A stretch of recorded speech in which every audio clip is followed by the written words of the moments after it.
Salut les Mendes, alors le confinement il est enfin derrière nous, on va pouvoir enfin profiter et faire de belles vidéos. Enfin je vais pouvoir vous proposer de meilleures vidéos que ce que malheureusement je faisais pendant le confinement.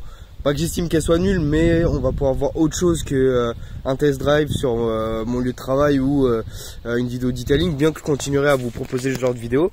Mais on va pouvoir passer sur autre chose et aujourd'hui je vais vous présenter mon nouveau daily. Alors je me suis permis une petite fantaisie, je me suis acheté une nouvelle voiture. Ceux qui me connaissent pourront avoir des pistes parce qu'ils connaissent relativement bien mes goûts automobiles. Et du coup j'ai craqué et je vais vous expliquer tout de suite ce que c'est.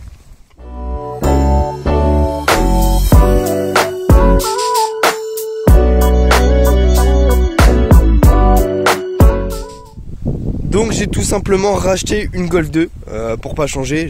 Enfin Jetta Golf 2 c'est clairement ma cam. Et du coup j'ai craqué sur ce modèle là et vous allez vite comprendre pourquoi. Alors déjà vous pouvez constater qu'elle est relativement en bon état, hein, faut pas se mentir.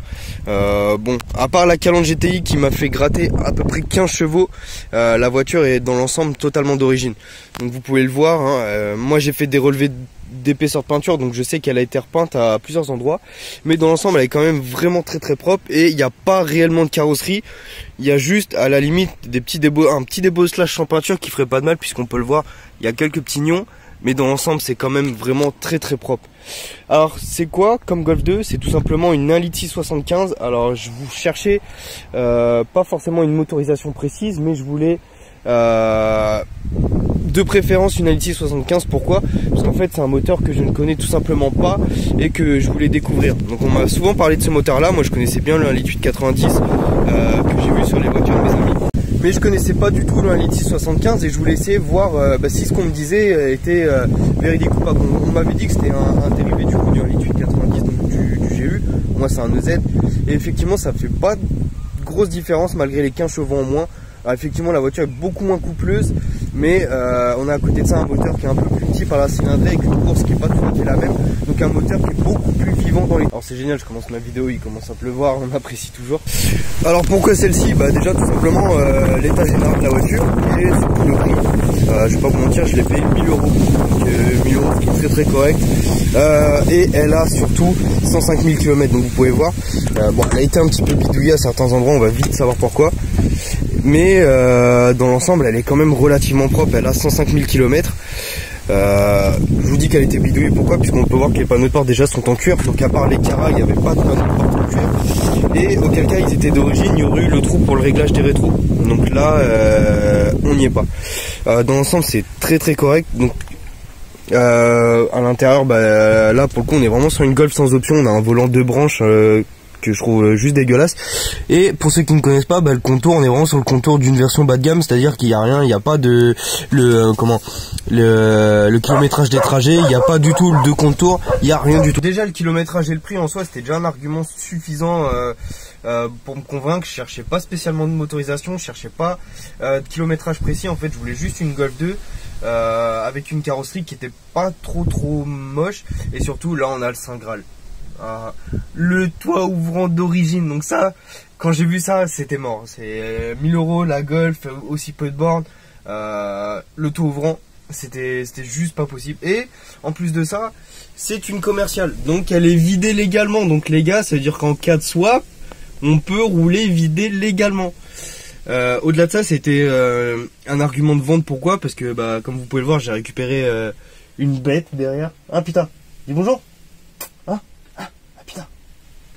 Et du coup ça me permet tout simplement de la mettre à l'arrière et pas devant, donc je peux très bien bouger avec ma femme et en même temps embarquer le chien sans risquer de saloper la banquette arrière, puisqu'au début je continue toujours à utiliser ma bonne vieille Jetta que vous connaissez, sauf que le chien a vite fait en fait de tout déglinguer, que ce soit les panneaux de porte ou tout simplement la banquette. Et là du coup ça me permet de pouvoir la trimballer tranquillement. Donc je vous dis qu'elle a été bidouillée aussi. Pourquoi? Puisqu'on a cette instrumentalisation qui, je vous le confirme, n'est pas d'origine. C'est bien fait, ça imite celle d'origine, mais on voit que c'est pas du tout fait d'origine. Pour preuve, c'est que j'arrive à ouvrir ma fenêtre alors que le contact n'est pas mis. Un peu fatigué en plus de ça. Et là ça marche pas quoi. La bonne vieille poignée du coup. C'est pas encore abusé dans l'ensemble, mais pour preuve c'est que ça a été un petit peu touché. Là, je sais que le bloc avant était repeint, le latéral droit était repeint. Pour preuve, si vous regardez sur l'extérieur, j'ai de la peinture qui s'est barrée au niveau de l'aile. Après moi ça me dérange pas pour ce que je compte en faire, je l'ai vraiment acheté en fait pour la rouler au quotidien. Le but cherché de base, clairement je vais pas vous mentir, c'était de la mettre à l'éthanol, c'était vraiment avoir, je vais pas dire une daube, mais vraiment une voiture pas chère sur laquelle je pouvais faire la conversion éthanol. Je voulais pas le faire sur la Jetta, déjà que le moteur est toujours pas au top du top, mais je voulais pas risquer de faire ça sur une GTI. Je voulais clairement une Golf, j'ai pas envie de dire qu'on regrettera pas, mais une Golf, pas une GTI, donc du coup un modèle vraiment très simple, très bas de gamme. Donc je l'avais acheté vraiment pour faire cette conversion éthanol et ça va être fait. Pour ça il va y avoir le carbu qui va être changé. Alors où je vous parle c'est déjà fait, mais dans l'ordre des vidéos que je posterai, je vous mettrai celle-ci d'abord. Le but c'était effectivement de changer le carbu et de mettre un starter manuel tout simplement pour permettre en fait le passage à l'éthanol. Donc là il n'y aura pas de flex fuel, c'est vraiment purement mécanique. Après je suis d'accord, on va sûrement me dire ouais mais tu vas niquer ton moteur.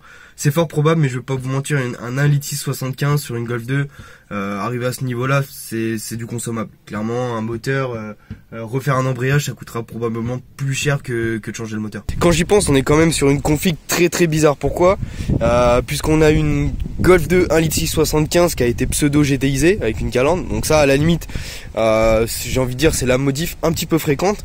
Mais on est sur un véhicule société, donc commercial ou non, je sais pas, mais un véhicule qui est censé faire des kilomètres, qui est en essence, donc ce qui est pas du tout compatible, alors qu'à l'époque vous pouviez très bien prendre une 1 litre 6 diesel ou une 1 litre 6 TD, mais on a une commerciale essence avec un tout ouvrant. Donc clairement le mec a pris zéro option, parce qu'il n'y a rien, il n'y a pas de centralisation, il n'y a pas de direction assistée, il n'y a pas de vitre électrique, mais il a pris le nécessaire, il a pris l'option de la Golf 2, à savoir le toit ouvrant. Donc chacun ses priorités. C'est vraiment une config super chelou en vrai, mais c'est ce qui m'a fait bien rigoler, puisque moi du coup avec le chien, le fait qu'elle soit commerciale ça m'arrangeait, le fait que ce soit un petit moteur ça m'arrangeait, le fait qu'elle ait pas de borne c'était top, le prix c'était encore mieux, et le Saint Graal, le tour, c'est clairement pour moi, je vais pas dire l'option à avoir, mais ça fait tellement plaisir d'avoir une Golf 2 avec un tour ouvrant d'origine.